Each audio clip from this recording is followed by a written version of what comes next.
I know I ain't did a video in a minute, but as I'm preparing to go to work in a little bit, also preparing to go to Houston. Shout out to my alum, Prairie View A&M University. Going to homecoming. I think I drop a little video, man. Chop a little game with y'all, man. So if y'all in here, that'd be great. I'll try to keep it kind of short for the replay value. But yeah, man, what's up, man? Happy Wednesday to y'all.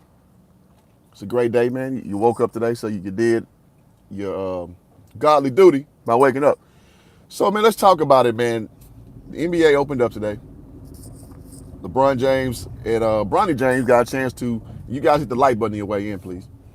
They got a chance to have their father and son moment. As we know, Ken Griffey and Ken Griffey Jr. were in attendance for the Lakers games.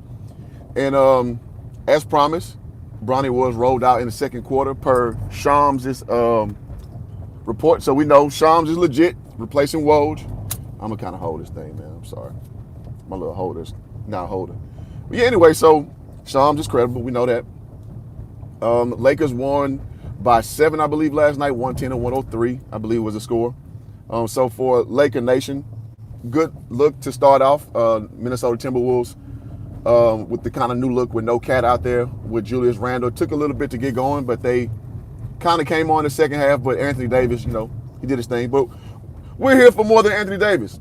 We're here about the epic moment for LeBron James and his son. And listen, man, you're going to get the most honest feedback that you're going to get on this. Great moment. By any stretch of imagination, man. I'm sorry. He's not an NBA player. Watching him out there looks, and I went over this in a few videos, and so we've had a chance to watch him in last year. We've had a chance to watch him in the Summer League. Flash of moment, but again, you're against NBA talent. I would like what he did close to like with Jello Ball like 3 years ago. Jello, he played well as far as his shooting, but you just didn't see the NBA game. You didn't see the game that's translate to, him being able to be a staple every day out there at the NBA level, right? And arguably, Jello had a way better showing than Bronny. But okay, we saw Bronny in the Summer League. And then we saw him in the preseason. Preseason, if we're being honest, preseason performances from a rookie like ever. And, from a statistical standpoint, if it wasn't, now he did have a good last game. I'll give him that. BJ, what's up? Good to see you. Good to see you. So if we're being honest, y'all hit that like button. If we're being honest, from a plus and minus standpoint, one of the worst outings we've seen from a rookie. The last game when he scored 15, his plus or minus was like negative 28. And couple that with all his games were basically negative plus or minus. So that led to him basically having the very last in the NBA as far as plus or minus rating. Why is that important? Because that means when you're on the floor, your team is losing because it's not efficient basketball being played, and it's not defense being played. And those things, what up? Man, it's some weirdos on here. I'm about to block y'all. So, honestly speaking, we've seen a guy who's only 6'2", who does not do a really good job of pushing, of playing pick and roll. He can't really handle the ball. And if you guys saw last night, all he was doing was just running to the corner every time. And then when he gets the ball, just hot potatoes to a teammate and just moves out the way. And listen, man, I understand you're nervous. Playing for the Lakers is not an easy thing to do. Playing in Staples with crypto, not an easy thing to do. What's up? What's up? So I understand what was all at stake, and it's not an easy thing to accomplish. But when you watch him play, man, he's not even remotely close to ready. I hit the like button. Not even remotely close to ready. So ultimately speaking, you got to ask as a basketball observer, what are the Lakers doing with this? Like, what's the end game? What are we really trying to accomplish, man? As a Laker fan, man, it's very frustrating to see this kid. Because then when you see Connect go out there and play, he looks like a damn NBA player. He comes straight in. He's ready to go. Okay, you're a weirdo. I'm going to go ahead and block you real quick. You are a weirdo.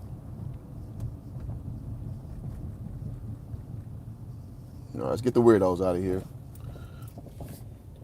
So with that being said, man, my honest take is some people say like Bronny needs to be developed. I just don't see what. Man, this live shit, boy, you letting the weirdos on today. Jesus Christ. But yeah, man. So what you're seeing from Bronny, man, is a kid. You know, you're 6'2", you're about 220 pounds, which that's good. You're a little, you know, girthy or whatever. Pause. But the athleticism you have, being a 40-inch vertical, you don't use it. When you watch Bronny finish at the rim, he's not above the rim player. So you being undersized, but you have this, you know, this ability to play above the rim that you don't use is useless. It's useless. As we see, Bronny cannot shoot. Now, he took a three last night, didn't make it. But if you looked at him through the preseason, you've been missing them things the whole way.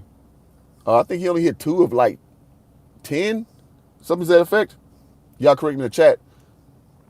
He just don't have anything that is to offer the NBA level. And I'm tired of like these broadcasters like Gilbert Arenas and things of that nature. We're sitting here pretending like we're not seeing what we're seeing. This kid is not ready. This kid is not ready. So what does this look like going forward? Now, if the Lakers are smart, you stash him in the G League. And I got to be honest, man, I'm a little afraid for him in the G League too. Salute, Sir Tice. Good to see you, bro. Y'all hit that like button if you will.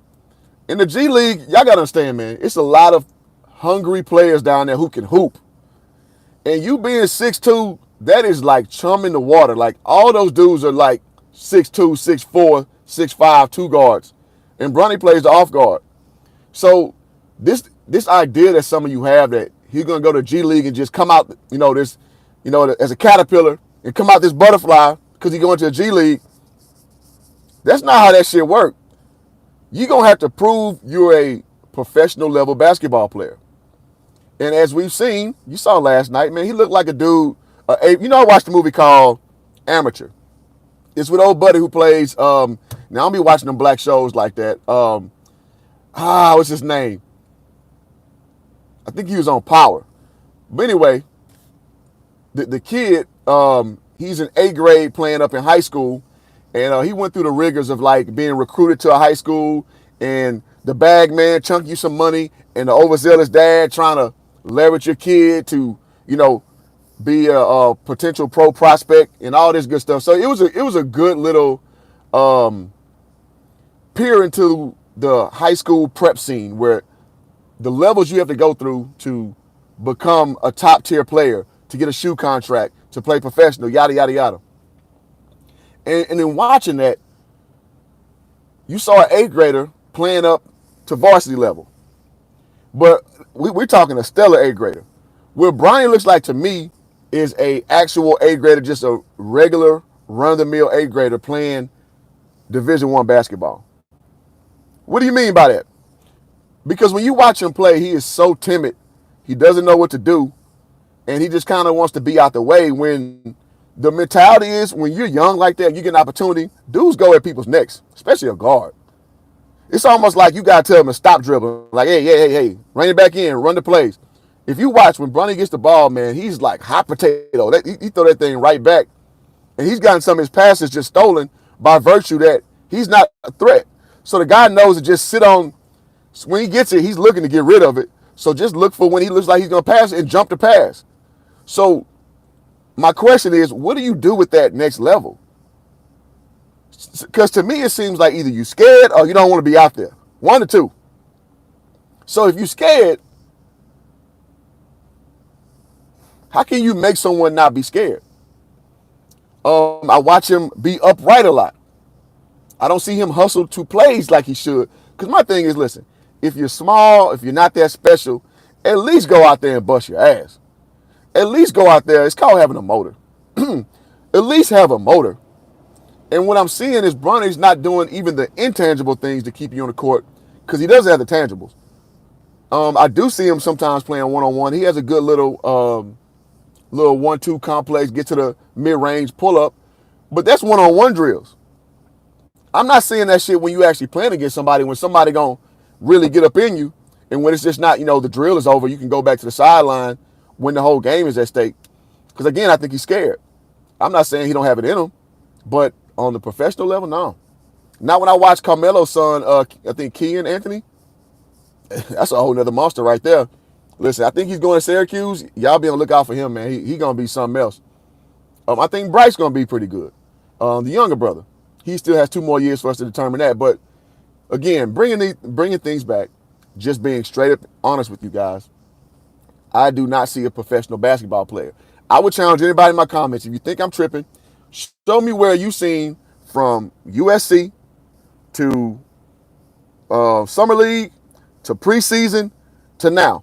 Where have you seen anything requisite talent for NBA? I'll wait. And I'll go back and forth in the comment section. You know me.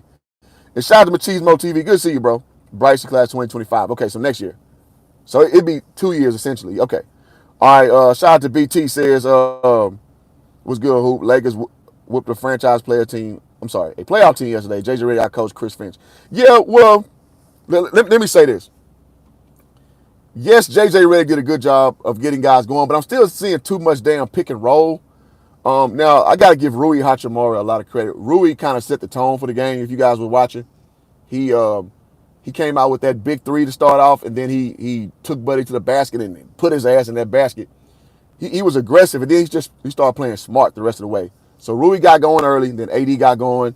Bron got his little rocks off. D'Lo, I still hate D'Lo. D'Lo just a lot of talent, can shoot the piss out the ball. Last night he was 1 for 7 for 3, so you wouldn't be able to tell from last night. He just does not have a good feel for basketball, man. I don't know what his deal is, man. He's like year 8 now.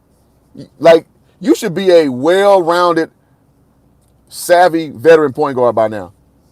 That dude, his shot selection, I don't know what the hell he be looking at, man. But what do I know? I ain't NBA. Y'all hit that like button, man. Tice says, cheese. What you talking about? Cheese, he shed a leak. Appreciate it, bro. Shout out to Dante. He said, much respect, man. Likewise, bro. Chris says, I love to see Bryce and Keon be Kyle's teammates. Yeah, that'd be cool.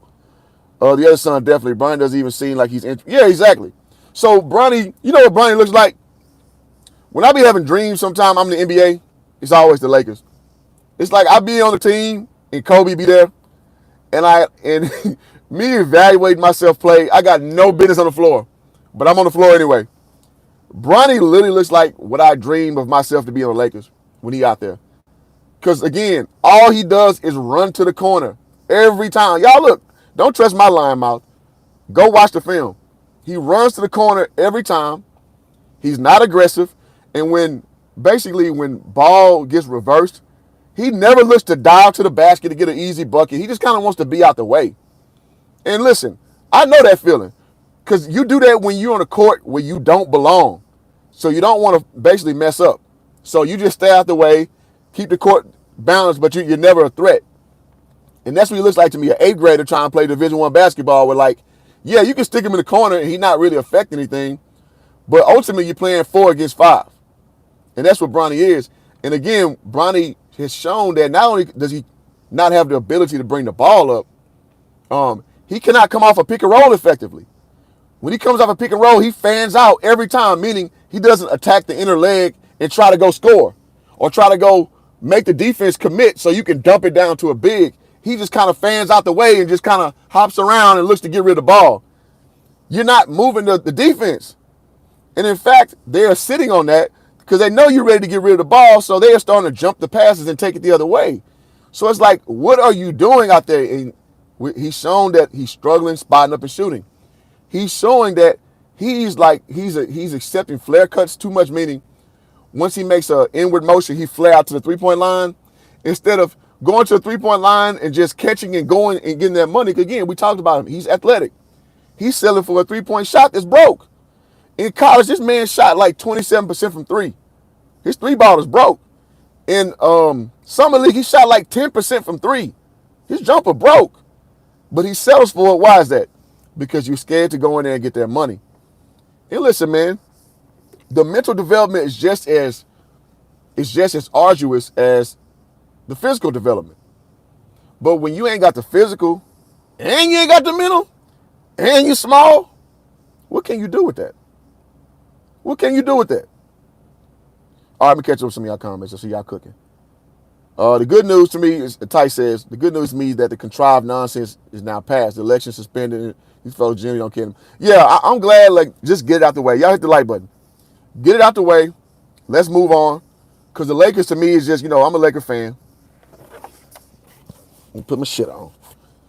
It's a clown show, man. It's a clown show. Now, I got to say, JJ Redick, so far so good. Looked pretty good coaching last night. Now, I would say this too. Minnesota came out missing a lot. In particular, your boy DiVincenzo. He looked horrible. Not in the sense that he didn't get the looks he wanted. He just was hitting like the side of the glass, damn near airballing, hitting a hard back iron. I don't know what the hell he was looking at last night. I believe he was 1 for 7 from 3 last night. He looked terrible. And I got to say this too. Anthony Edwards has to get some more varied attack points. He goes to the left side to operate every single possession. And I get it, man. He's really effective at what he does. But last night, he scored 27 on 25 shots. That's not going to get it. I think he was like 10 of 27 from the field. That's not good enough, man. And listen, all things equal, the Minnesota, as bad as they played in the first half, they only lost by 7 points. That's something to glean going forward. Watching Julius Randle be, a big difference from Karl-Anthony Towns as far as being more of a tough workhorse kind of guy, whereas Cat is more of a talented finesse guy. That's an interesting dynamic to watch going forward with the Timberwolves. So, listen, man, a win is a win. I'll never see him boo-hoo over a win. But there are things to parse out of that, too. So, we'll see. We'll see. I mean, Anthony Davis went for 36, 18, and like 5. Will he do it again? In flashes, but would that be an everyday occurrence? Probably not. So we'll see. Oh, I got to say, Austin Reeves played his ass off last night. Austin Reeves was going after every 50-50 ball, going after every possession. Like, he had like about 3 second chance scoring opportunities. And listen, for a team with the Lakers who's going to struggle at times to score, you need those gimme buckets, which is what we call them. And Austin Reeves is out there getting those gimme buckets, keeping possessions alive. That's the perfect example of a glue player. Now, are the Lakers a championship level team? I ain't gonna say that, but those kind of guys are necessary, and it's looking like Connect is coming right in there under the same mold, damn near, with a lot more offensive prowess. Let me say that. But man, they look good, man. It's not often you see 2 white dudes out there at the same time for the Lakers, and man, they look good playing in tandem, man. I gotta say. So let me get a few more of these before I peace out. Let's see. The dude, Bronny, if you notice, is not dynamic as an athlete. Short limbs, hasn't produced any level. Yeah, absolutely. Absolutely. Renaissance Man says, I love to see him stay in college and develop. Yeah, me too. Man, I went, but I got to keep it real. I went to USC game last Tuesday. One of the guys I used to coach with back in Houston, Adam Barnes, he does trainings out in Omaha, Nebraska now. But one of his kids was a guy named St. Thomas. St. Thomas, he connected me with him. So y'all be on the lookout with an interview coming with him shortly. But I got to know Saint at the beginning of the summer, and he's their best player at USC. I went to go see him play Tuesday against University of Texas San Antonio. He looked good. I think he had like 21 points, by far their best player, from what I saw at least. I don't think Bronny could play for the USC team right now, because the USC team, the guards are very aggressive. They push pace decently well. They definitely make that defender work. I don't know if Bronny could play for USC right now, and I'm not even trying to be funny. I don't think he could. So I think Bronny, to be completely honest with y'all, was a mid-major kid. He should have been playing like at Weber State or some shit like that. University of Cal at Irvine, University of Cal Fullerton. He was more suited for that kind of program, because it's not easy over there either. Him at USC was just, that's not his level. So to watch him play for the Lakers is laughable. Y'all hit the like button. It's laughable. And I'm not hating. I'm just telling you what I see. Because some people just always dismiss an honest take for hate. No, it's what it is. And these same people generally miss the mark with their evaluations, and they keep trying to make excuses for why there's no product. I be watching y'all with these streams. I hang in the clouds, though. I don't say nothing. But all it is to me is a trickle-down defense for LeBron. I mean, listen, man. You can like somebody till the damn cows come home. But it don't hurt you to just be honest of what you see. Just be honest. Be honest. Joel says, this sounds like I'm hating, but I think it was disingenuous of Bronny to be out there with his father just to make faux history. I'm sure it's a great moment, but it doesn't feel right. No, it doesn't feel right at all because, listen, we've been watching basketball for our entire lives, presumptuously speaking. We know some bullshit when we see some bullshit. That's baked into the cake. That's the thing. When you watch basketball, it's all about the competition aspect. It's not about hands over America. Oh, let's just appreciate all the players. No. Like Common say, no. We don't do that.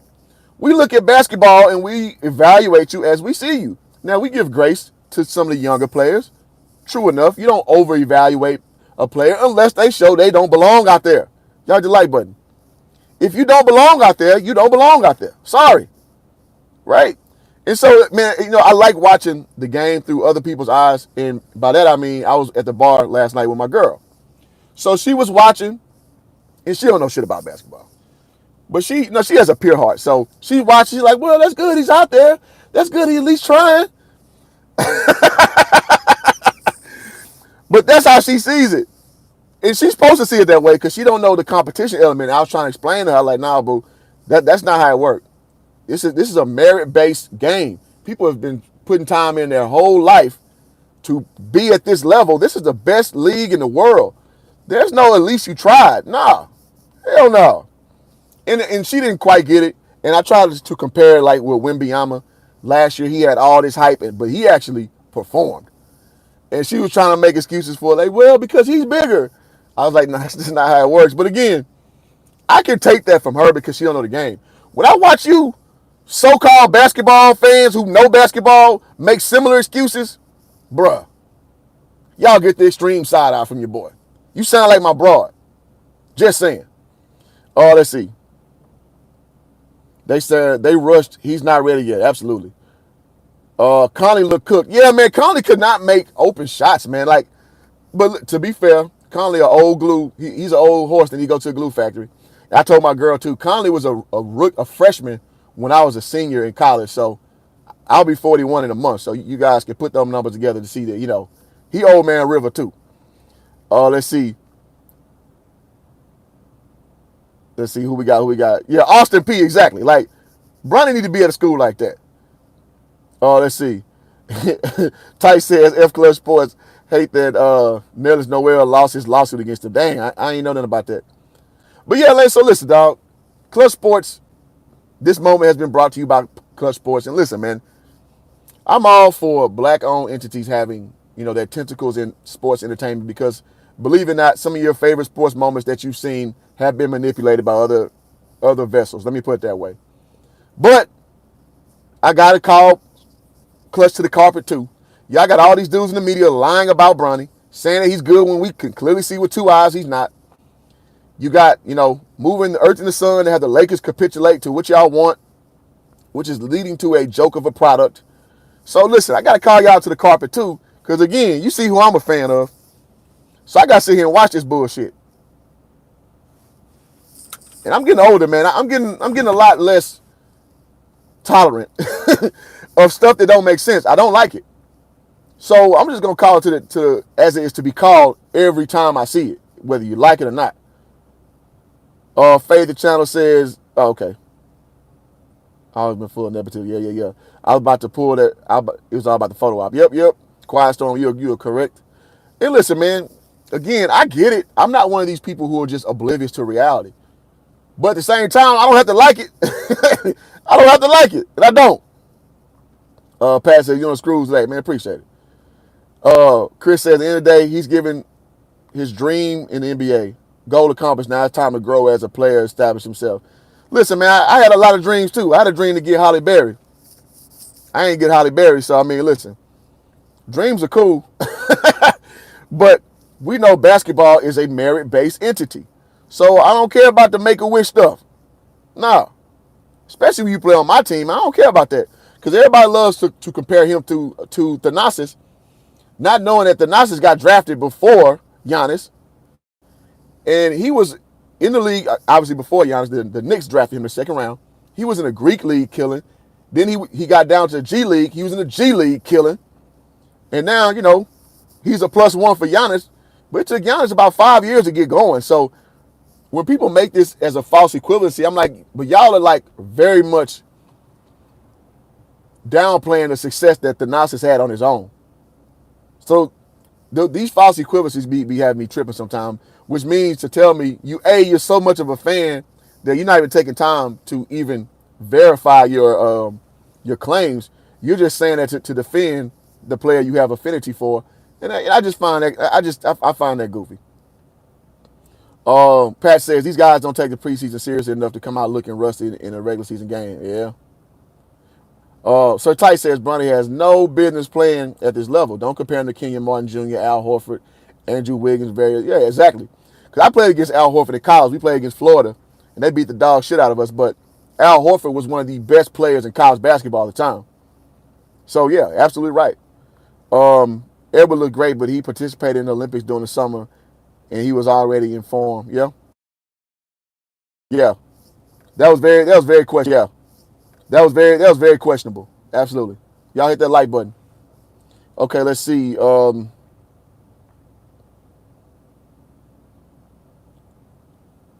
right, yeah, y'all here banging in the comment section. Y'all got that. Say, damn, we all had a dream. I looked at my bank account and figured I couldn't afford it. For real, though. Y'all brother, hell of a player. Yeah, absolutely. Absolutely. In Europe, yes. And if you don't understand, man, playing hard, the European experience is tough, man. Those leagues are tough. Playing in EuroLeague is tough. It's a great barometer to know if the kid can handle the next level. And when you are on that level, you generally are worthy of a shot at the NBA.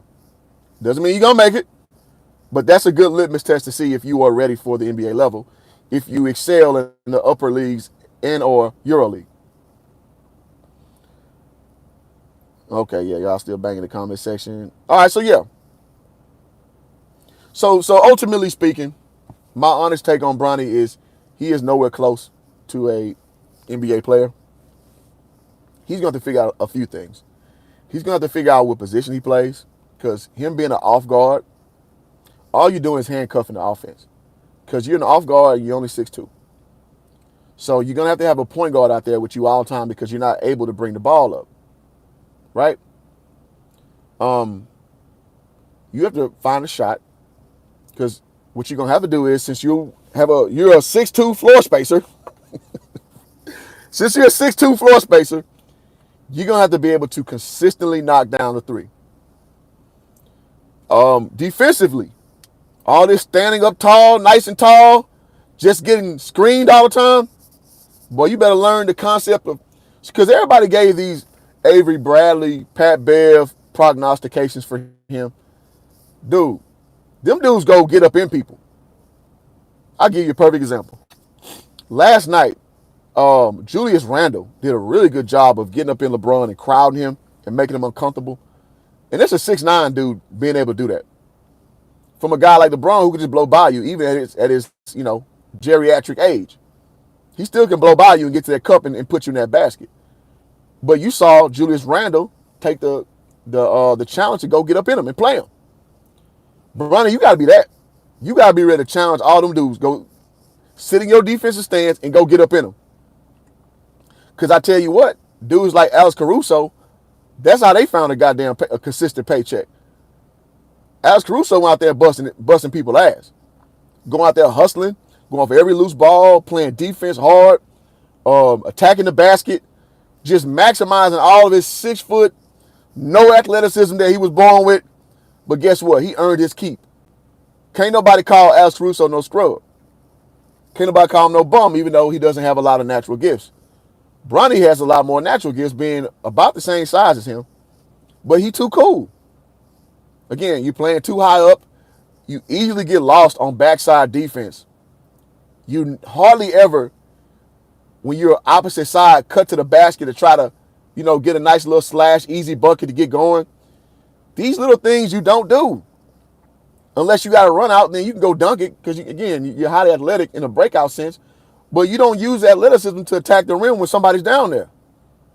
I.e., go put their ball on somebody's neck. You don't go do that. You go there try to float with this little left hand floater you got. You're too timid, and you're small, and you can't shoot, and you don't play defense. So my question is, what do you do? What do you do? Somebody tell me I'm lying. So, oh, you say LeBron Nice Dailies used to be in the fast court. Yeah, agreed, but he still has the ability to blow by people, is my point. So, yeah, he's not, you know, the marquee guy out there anymore, but he has the ability to do it. Let's see. So he's too small to attack the paint in the NBA. I mean, they said that about Iverson. Iverson could attack the paint. Ja Morant attacked the paint. He only an inch taller than Bronny. We can keep going. Derrick Rose attacked the paint. Just saying. Lord have mercy, Lakers fan rejoice. No, see, I'm not rejoicing. We got a lot of way to go for me to feel like the Lakers, that I'm confident in what the Lakers are doing. I actually led in with, I don't know what the hell the Lakers are doing. I don't know what we're doing. Having Bronny come out there. I think he came out there, and I think Connect came in before him. But Bronny went in before, well, let me put this in context. Rob Dillingham, who's been getting buckets the preseason, he didn't play last night for the Timberwolves. He DNP'd last night. He DNP'd. And you rolled Bronny out there for 3 minutes. Now, we did have a 15-point lead when Bronny came in, and the lead started dwindling. But, like, come on, bro. Rob Dillingham, a first-round draft pick, man, who is instant buckets. And even Minnesota is making him learn the system. Wait until it's your turn. Then you'll get out there. Because you know he's an instant bucket. Bronny, who ain't got, again, he don't do nothing. And you get in the second quarter. But, you know, I get it. It's for the moment. But just when you step back from the in the moment rhetoric, you are a legit basketball team, and you're prioritizing media stuff over actual product. And that scares me for this team. Because all I do know is we talked about the tentacles of Clutch Sports. It's not even deniable at this point. You go force an AD trade. You go handpick all these guys to come over. You go tell guys if you draft Bronny, he's going to Australia. Right? You get LeBron with these player-friendly contracts. Come on, man. They might as well call us the LA Clutch. The LA Clutch Sports. Lakers. Like, it was deniable some years ago. Now it's in your face. So, again, what are we doing? So, at me as a Laker fan, that's what I'm thinking this whole way. What are we ultimately doing? Some people say we got opportunity for the best. Some people, we just want opportunity for the best to get a shot. Also, some people, man, you just got to accept nepotism. You grow. Yeah, it's a slippery slope with people, you know, kind of just separating their affinity for LeBron, Bronny, and just being honest.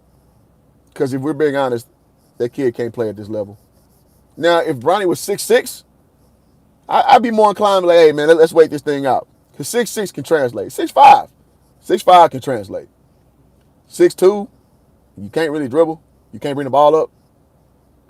Bro, we talking about the most special kind of specialist that you can imagine.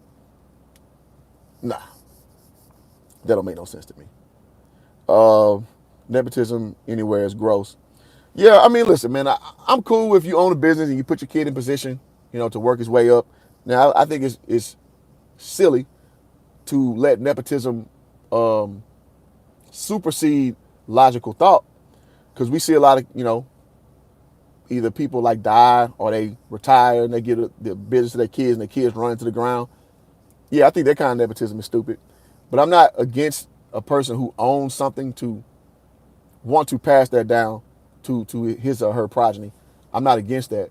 The problem is when you enter the sports realm, there's a level of merit that's there. That's the whole buy-in of sports, especially high-level sports. It's like the best go out there to compete. So you can have something to talk about at the water cooler. I don't want no Make-A-Wish kids out there where I got to lie about what I see So I don't sound offensive to LeBron or about LeBron when you can just be honest and say, yeah, no, I don't see an NBA player in that dude. Nothing wrong with that. Let's see. Be honest, Cliff. Is there an Asian dude better than Bronny? Is that little Asian? Hey, listen. In short, hell yeah. I'm gonna be frank with you. I'm gonna say this, and I don't mean to be hyperbolic, but from what I've seen, Bronny is probably the worst player in the NBA. Probably the worst. And again, I'm not trying to be hyperbolic. I'm not trying to be disrespectful. I'm just being matter of fact. Probably the worst player in the NBA. And again, look no further than his college career. You're not even starting for a bad USC team. You're not even starting. You put up 4.8 points a game. You don't deserve to be in the NBA. You had a good draft combine again. Going back to watching the one-on-ones, I saw some good things out of Bronny.